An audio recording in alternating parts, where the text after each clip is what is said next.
Shalom, saya malam ini akan membawakan sebuah khotbah dengan tema ketekunan membuahkan kemenangan. Apa itu ketekunan? Arti dari ketekunan adalah upaya berkesinambung untuk mencapai tujuan tertentu tanpa mudah menyerah hingga meraih keberhasilan. Berarti tekun itu seperti bekerja dengan rajin, terus-menerus, memiliki hati yang kuat untuk sungguh-sungguh melakukan sesuatu tugas apapun untuk mencapai suatu tujuan tertentu sampai kita meraih keberhasilan atau kesuksesan. Arti lain dari ketekunan adalah bekerja ataupun melakukan sesuatu dengan rajin. Rajin berarti benar-benar sungguh-sungguh melakukan pekerjaannya dengan untuk mencapai sesuatu tujuan yang ingin kita capai. Dengan maksudnya tidak santai, hidupnya benar-benar tekun untuk melaksanakan suatu pekerjaan sampai memperoleh keberhasilan. Kemudian tekun itu juga kita melakukan pekerjaan itu dengan tuntas, tidak setengah-setengah, maksudnya tidak setengah hati, berarti benar-benar harus sungguh-sungguh melakukannya dengan sepenuh hati. Kemudian fokus pada pekerjaan atau sesuatu yang kita kerjakan. Seperti misalnya ya, saya kasih contoh Presiden kita Jokowi. Beliau tetap fokus melakukan tugas pekerjaannya, walaupun ada lawan politik yang ingin menjatuhkannya, ataupun ada suara-suara sumbang yang iri terhadap keberhasilan atas pekerjaannya. Beliau tetap fokus untuk melakukan pekerjaannya dengan seperti yang sering beliau katakan, kerja. Itu sangat saya sukai dengan prinsip hidup beliau. Kemudian kita melakukan suatu pekerjaan itu dengan tidak mudah putus asa dan bosan. Untuk tidak mudah putus asa, kita harus bisa mencintai suatu pekerjaan itu. Kita anggap itu pekerjaan itu bukan beban, tetapi merupakan berkat. Kita cintai, kita syukuri, kita lakukan dengan sukacita dan kasih. Tentu itu tidak akan membuat kita merasa bosan atas apa yang kita kerjakan. Di sini saya akan sharingkan sedikit tentang kehidupan saya di masa kecil saya. Saya dididik oleh ayah saya dari kelas 4 SD itu dengan disiplin yang sangat tinggi. Disiplin dalam segala hal, dari jam bangun tidur, jam makan, jam mandi, pokoknya semua harus ditaati, semuanya harus dilakukan dengan baik. Jam 5 sudah harus bangun, kemudian membantu, jam 5 pagi bangun, membantu usaha di toko sebentar, karena usaha papa saya sangat banyak, jadi saya lebih banyak membantu di pembukuannya. Jadi setelah jam 5 bantu di toko, jam 6 buka toko, bantu di toko sebentar, kemudian sekolah, pulang sekolah, saya harus membantu pekerjaan ayah saya membantu di pembukuan. Itu saya terus-menerus saya lakukan, dalam arti seperti yang dikatakan tadi, rajin. Saya lakukan dengan terus-menerus, tidak ada namanya hidup itu santai. Ayah saya punya prinsip itu harus bekerja keras, tidak ada istilah hidup santai. Jadi apa saja itu, pekerjaan pembukuan itu dilakukan setiap hari. Misalnya itu kan usaha ayah saya adalah kebanyakan di usaha ikan, nelayan. Kami memiliki kapal di mana banyak nelayan yang bekerja dengan kami untuk menangkap ikan. Jadi setiap hari setelah pulang sekolah, saya harus membantu pembukuannya. Kalaupun di musim nelayan tidak melaut, sekitar bulan November sampai Februari, berarti 3 atau 4 bulan, mereka libur, tidak melaut. Bukan berarti saya tidak mempunyai pekerjaan. Saya tetap harus bekerja, membantu di dapur. Di situ di dapur kami memiliki 4 orang asisten rumah tangga yang membantu ibu saya. Tapi saya harus belajar, saya harus bisa belajar memasak. Pokoknya tidak ada namanya istilah hidup itu santai ataupun untuk tidur siang. Tidur siang itu hanya boleh dilakukan kalau sakit, itu aja. Jadi tetap harus bisa belajar memasak di dapur. Ayah saya dari suku Hokkien, mama saya dari suku Kek. Jadi saya harus bisa belajar masakan Hokkien, harus bisa masakan Kek, harus bisa. Bahkan masakan suku Melayu di Belitung harus bisa. Semuanya pokoknya tidak ada istilah tidak belajar, harus belajar bisa. Nanti kamu akan tahu manfaatnya kalau saat kamu sudah dewasa. Itu prinsip ayah saya yang selalu ditanamkan kepada kami anak-anaknya. Terus melakukan pekerjaan juga dengan tuntas. Dulu saya kadang masih kecil pemikirannya kan, kerjakan dulu yang ini nggak selesai juga nggak apa-apa lah, lompat yang ini. Itu tidak boleh, tidak diizinkan oleh ayah saya. Malahan mengerjakan pembukuan itu harus menurut abjad dari nama-nama nelayan tersebut. Jadi itu nanti akan memudahkan kita nanti untuk mengecek ataupun melakukan hal yang lainnya. Fokus, berarti ya seperti yang tadi saya contohkan, tetap fokus, apapun yang terjadi di sekitar kita, jangan sampai mengganggu apa yang sedang kita lakukan. Tidak mudah putus asa dan bosan, berarti ya pekerjaan itu haruslah kita cintai, kita lakukan dengan sungguh-sungguh, kita anggap itu suatu berkat, bukan beban. Kemudian, mencapai sesuatu itu bukan hal yang gampang, bukan hal yang instan, perlu proses, perlu waktu, serta interaksi dengan orang yang memiliki berbagai karakter. Memang semua orang pasti tahu, kita untuk mencapai sesuatu itu bukan hal yang gampang, perlu proses, waktu, bahkan pengorbanan yang lain-lain, pasti itu, tapi semua itu untuk tujuan kita untuk mencapai kesuksesan yang akan kita raih. Terus kita lakukan suatu pekerjaan itu, lakukan apa yang kita cintai. Terus cintai apa yang kita lakukan atau kita kerjain.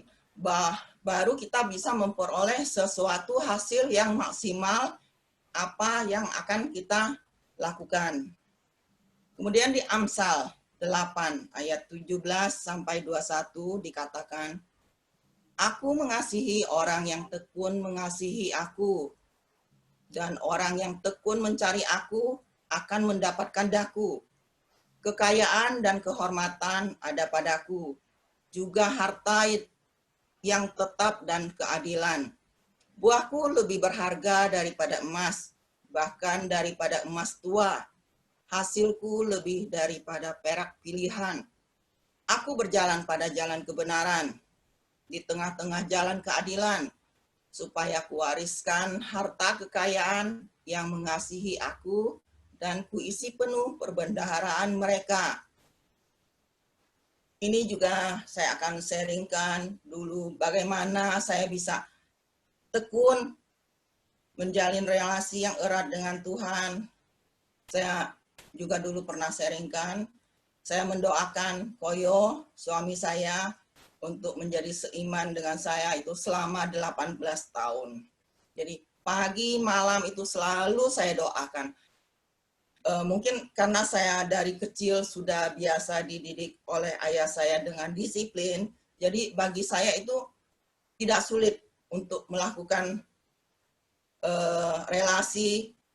menjalin relasi yang erat dengan Tuhan, karena saya selalu memiliki jadwal-jadwal yang sangat saya disiplinkan untuk saya lakukan. Misalnya saya mau berdoa, saya sudah ada memiliki waktunya pagi dan malam itu jam berapa.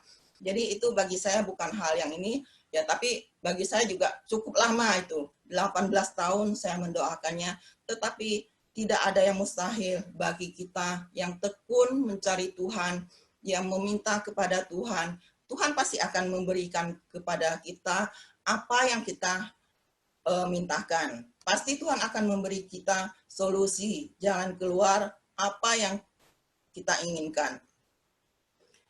Di sini dikatakan, kekayaan dan kehormatan ada padaku, juga harta yang tetap dan keadilan. Buahku lebih berharga daripada emas, bahkan daripada emas tua, hasilku lebih daripada perak pilihan.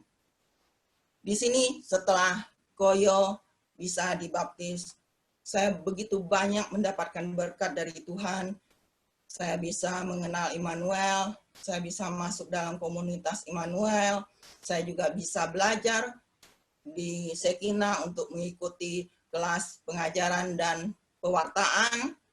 Kemudian juga banyak hal-hal lain, pengalaman iman, karunia-karunia yang Tuhan bisa percayakan kepada saya.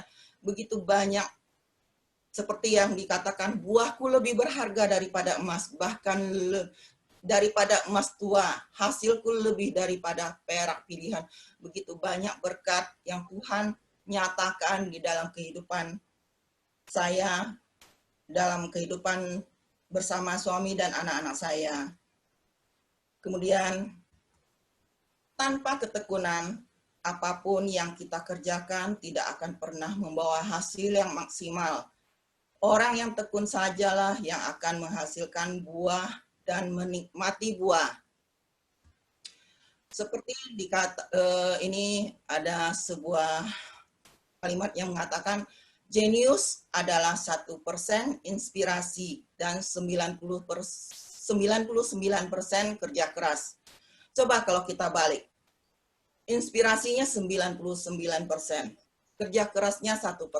Itu berarti omong doang ya, tidak akan berhasil, pasti sia-sia. Walaupun kita memiliki inspirasi yang begitu banyak, tetapi tidak ada tindakan nyatanya, pasti tidak akan berhasil.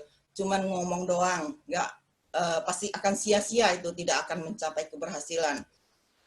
Seperti yang kita tahu, tokoh Thomas Alva Edison adalah penemu lampu pijar. Hampir 10.000 kali mencoba baru berhasil. Coba, kalau Thomas Alva Edison itu berhenti di angka 9.000, pasti beliau tidak akan menemukan lampu pijar tersebut. Karena beliau mau mencoba, beliau gagal, coba lagi, sampai berhasil, sampai sukses. Itulah namanya ketekunan. Karena kita mau terus belajar terus untuk memperoleh kesuksesan. Bagaimana ketekunan itu dapat terbentuk? 1, melalui ujian. Seperti dikatakan di Yakobus 1 ayat 3, sebab kamu tahu bahwa ujian terhadap imanmu itu menghasilkan ketekunan. Itulah sebabnya terkadang Tuhan izinkan masalah terjadi dalam hidup kita dengan tujuan agar kita memiliki ketekunan. Mungkin seandainya Koyo waktu menikah dengan saya sudah seiman, mungkin saya tidak akan setekun itu menjalin relasi dengan Tuhan seperti sampai saat ini. Mungkin saya akan cuek saja, bahkan mungkin tidak akan berdoa, karena saya anggap semua itu bagi saya kehidupan sudah cukup, karena sudah seiman ya. Nah, karena tidak seiman, Tuhan izinkan itu terjadi di dalam hidup saya, karena Tuhan ingin saya dibentuk, Tuhan ingin saya lebih dekat dengan Dia, di mana Tuhan tahu ada rencana yang indah yang Tuhan siapkan, di mana dengan menjalin relasi yang baik dengan Tuhan, di situ ada rencana Tuhan yang indah yang akan Tuhan siapkan untuk kita. Kemudian melalui latihan. Ketekunan itu tidak terjadi dalam sekejap mata, tetapi perlu dilatih dari perkara-perkara yang kecil. Ini semua juga pasti sudah tahu ya, kita ada mengalami kegagalan, kita coba lagi, ulang lagi sampai berhasil. Berarti ketekunan itu dapat dibentuk melalui 1, ujian, 2, latihan. Jangan melihat cobaan dan kejengkelan kecil yang kita alami setiap hari, tetapi lihatlah 1 tujuan dan rencana semua bermuara. Ini saya juga akan sharingkan sedikit, di mana sekitar bulan Maret, saya mulai mendidik anak-anak saya. Saya memiliki 3 orang anak laki-laki. Berarti sekitar bulan Maret kan COVID sudah mulai. Jadi mereka melakukan aktivitas semua dari rumah. Untuk sekolah, kuliah itu online semua dari rumah. Setelah selesai mereka mengikuti kelas online, mereka kebanyakan bermain game. Di situ saya mulai memberikan usulan kepada mereka, coba kalian daripada main game begini tidak ada manfaatnya, cobalah, mau nggak mama kasih usul. Saya bilang, saya coba usulkan mereka untuk menjalankan bisnis online. Ya, main game boleh, saya bilang, cuman kan ada batas waktunya, jangan tiap hari main game, nggak ada ini pelajaran nggak gitu diperhatikan. Cobalah sambil belajar, kita belajar juga, belajar ada, main game ada waktunya. Coba kita cari ada hal-hal lain yang lebih bermanfaat. Saya coba, akhirnya mereka mau, mereka setujui. Saya bilang, kalian lebih mengerti IT, kalian nanti yang mengoperasikan komputer maupun online lewat atau apa, nanti mama akan bantu di bidang penyediaan produk-produknya. Akhirnya mereka setujui. Saya bilang, nanti mama ajarin, kalau customer yang nanya ini, nanti mama ajarin cara jawabnya bagaimana. Memang di awal-awal mereka merasa ada kecewa, seperti jangan melihat kecobaan dan kejengkelan kecil. Memang itu mereka alami karena mereka masih belum pengalaman sekali, apalagi anak nomor 3 itu Nicholas, dia baru umur 17 tahun, jadi masih banyak yang harus dipelajari. Kalau pertama, kedua itu mereka lebih dewasa, lebih bisa mengerti kalau ada komplain dari customer. Jadi mereka lebih mau mengerti, mau belajar untuk memperbaikinya lebih lagi. Ya kalau Nicholas karena umurnya masih 17 tahun, dia belum terlalu ini sekali, tapi setelah berjalan selama 6 bulan sekarang ini, mereka sudah mulai bisa menghandle sendiri apa yang harus mereka jawab terhadap customer atau bagaimanapun ada pertanyaan atau apapun, mereka bisa jawab. Dari situ saya bilang, kita bisa dari situ apapun masukan, inputan, apapun komplain dari customer, itu adalah suatu pendidikan bagi kita untuk kita memperbaiki diri kita. Jadi untuk kedepannya kita lebih bisa berhati-hati. Seperti di sini dikatakan, berhati-hatilah di awal, bertindaklah dengan waspada, merupakan kunci menuju keberhasilan. Di situ mereka akhirnya bisa menerima.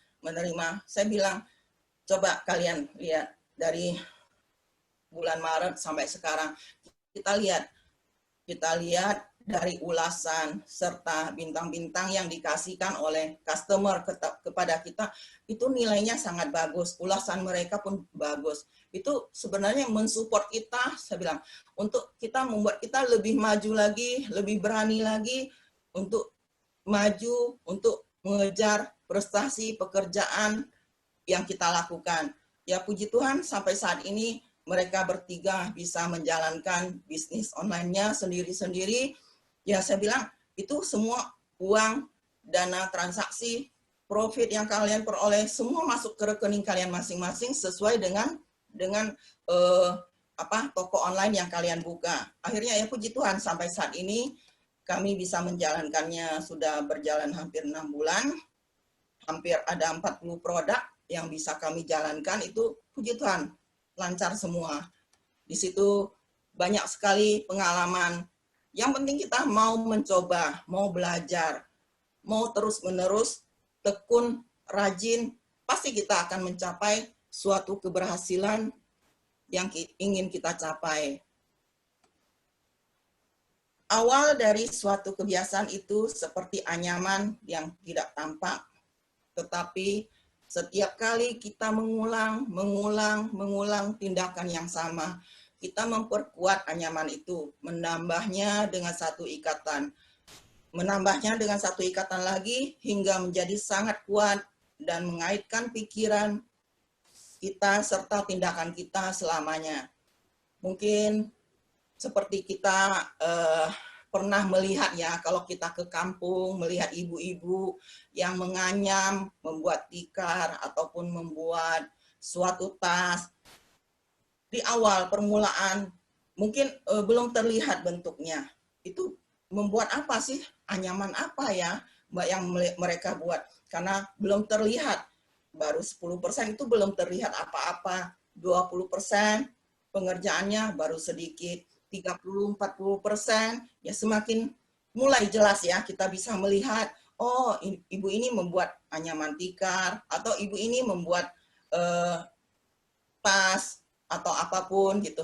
Semakin mencapai finishing, kita semakin tahu tujuan akhirnya apa yang ingin dicapai, apa yang ingin dibuat oleh ibu itu semakin kita tahu.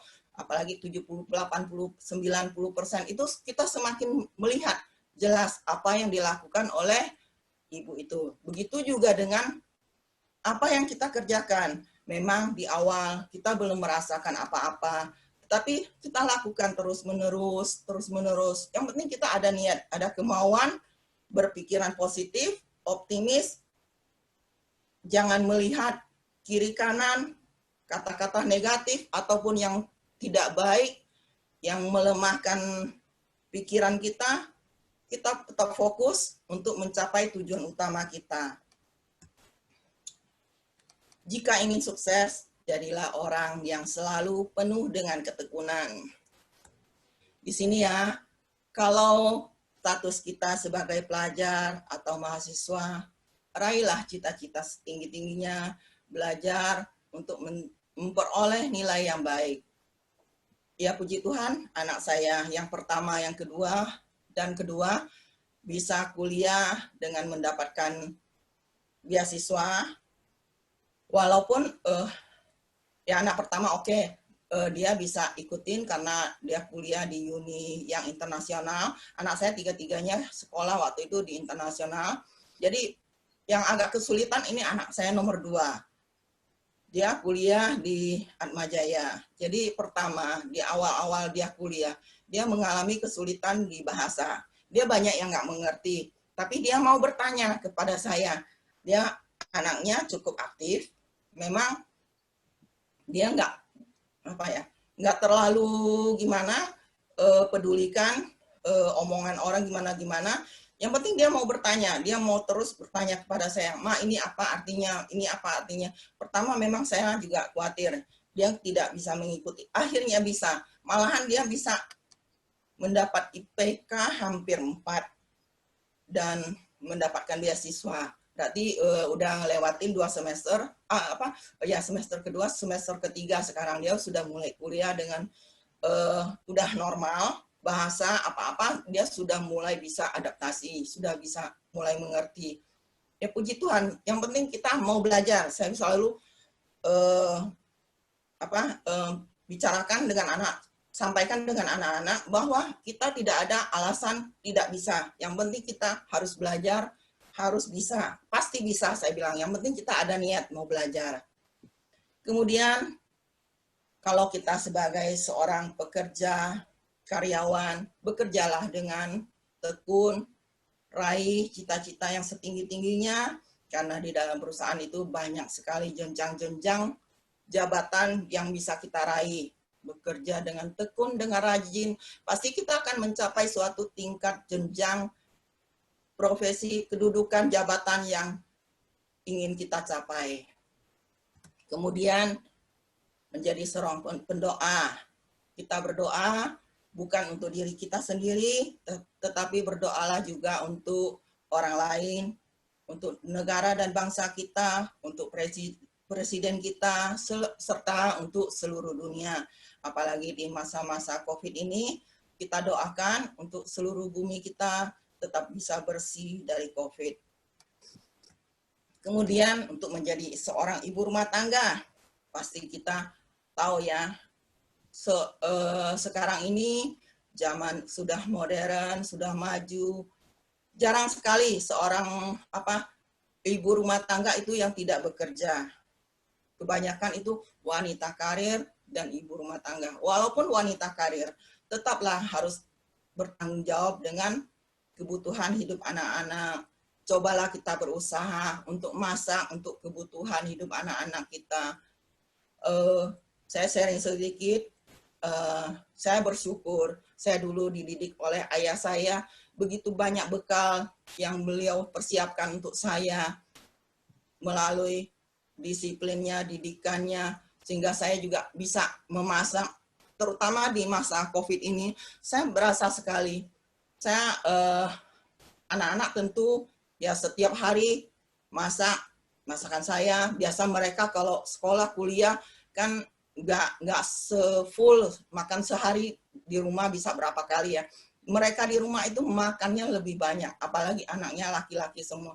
Mereka makan sangat kuat. Jadi saya pagi-pagi udah harus menyiapkan sarapan mereka, terus untuk lauk makan siang, makan malam. Belum lagi ditambah selingan. Mereka selalu minta selingan setiap hari. Kalau dulu saya siapin selingan itu cuma di hari Minggu. Sekarang setiap hari mereka selalu minta cemilan. Jadi banyak sekali pekerjaan yang harus saya lakukan, apalagi dulu sebelum COVID saya ada pembantu. Setelah waktu COVID sekitar April, pembantu minta pulang karena takut nggak bisa pulang kampung. Sampai saat ini saya tidak memakai pembantu, jadi semua saya kerjakan sendiri. Ya memang lelah, capek, tapi saya merasakan suatu kepuasan, ada sukacita karena saya bisa melakukannya untuk menyenangkan hati anak-anak saya, keluarga saya. Belum lagi saya harus membantu pekerjaan mereka karena anak-anak kan sudah mulai kelas online-nya. Waktu Juni, Juli mereka libur, mereka masih bisa handle pekerjaan online mereka. Jadi sekarang mulai Agustus, September, mereka sudah mulai online kelas. Jadi kebanyakan itu pekerjaan saya handle. Saya nggak mau mereka nanti terpecah, fokus ke pelajarannya nanti berkurang. Jadi saya minta mereka lebih fokus ke pelajaran mereka. Jadi nggak apa-apa, saya bilang, Mama bantu, Mama handle, yang nggak bisa baru kalian kerjakan. Jadi kita ada saling kerjasama antara saya, anak-anak, dan papanya gitu, ada saling kerjasama. Di situ kami merasakan ya begitu bersyukurnya ya, waktu yang Tuhan berikan kepada kami, walaupun kami di rumah, tapi kami bisa melakukan sesuatu pekerjaan yang memperoleh keberhasilan gitu, kesuksesan, di mana anak-anak juga bisa mempunyai penghasilan sendiri. Koyo biarpun nggak setiap hari ke Dadap, ya bisa memantau pekerjaan di anak-anak sini juga. Jadi waktu kami itu tidak pernah kosong, malahan kesibukan kami sangat sibuk sekali dibandingkan sebelum COVID. Banyak sekali kegiatan yang bisa kami lakukan setiap hari sampai saat ini. Beginilah sharing saya. Terima kasih. Semoga semua apa yang saya sharingkan membuat kita tetap semangat.